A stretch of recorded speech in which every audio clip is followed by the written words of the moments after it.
ఘటన జరిగిందో హైదరాబాద్ నుండి బెంగళూరుకు పోయేటువంటి ఈ యొక్క వోల్వో బస్ ఏదైతే యాక్సిడెంట్ ఉలిందకొండ చిన్నటేకూరు ప్రాంతంలో జరిగిందో ఆ ప్రాంతంలో జరిగినటువంటి ఆ ఇన్సిడెంట్లో 19 మంది యొక్క డెడ్ బాడీస్ని ఇక్కడ మార్చరీకి తరలించడం అంటే ప్రధానంగా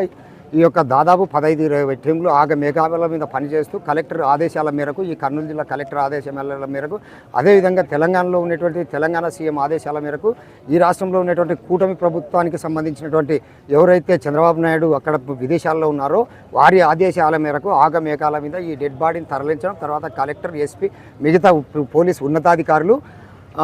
అత్యంత అంటే వేగవంతంగా అంటే ఈ యొక్క శాంపిల్స్ అంటే పూర్తి స్థాయిలో కాలిపోయినాయి కాబట్టి బాడీలు వీటిని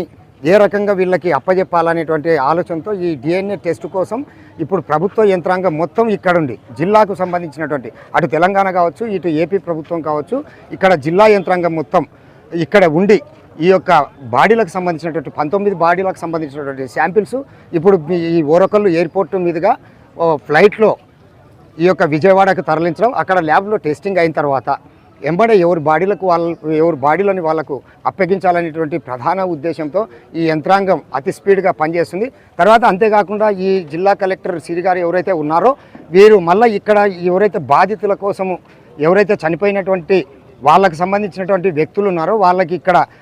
ప్రభుత్వ అతిథి గృహాల్లో కూడా వసతులు ఏర్పాటు చేయమని చెప్పేసి కింద అధికారులకు ఆదేశాలు స్పష్టంగా జారీ చేసినట్లు వాళ్ళని పర్యవేక్షించడానికి పోలీస్ డిపార్ట్మెంట్ కావచ్చు, రెవెన్యూ డిపార్ట్మెంట్ కావచ్చు, వివిధ రకాల డిపార్ట్మెంట్లు కూడా మీరు ఖచ్చితంగా అంచు నుండి చూడాలని చెప్పేసి ప్రభుత్వ యంత్రాంగం చూస్తుంది. మనం ఒకసారి ఈ విజువల్స్ చూస్తే ఆ వెహికల్లో దాదాపు 19 మంది యొక్క బాడీస్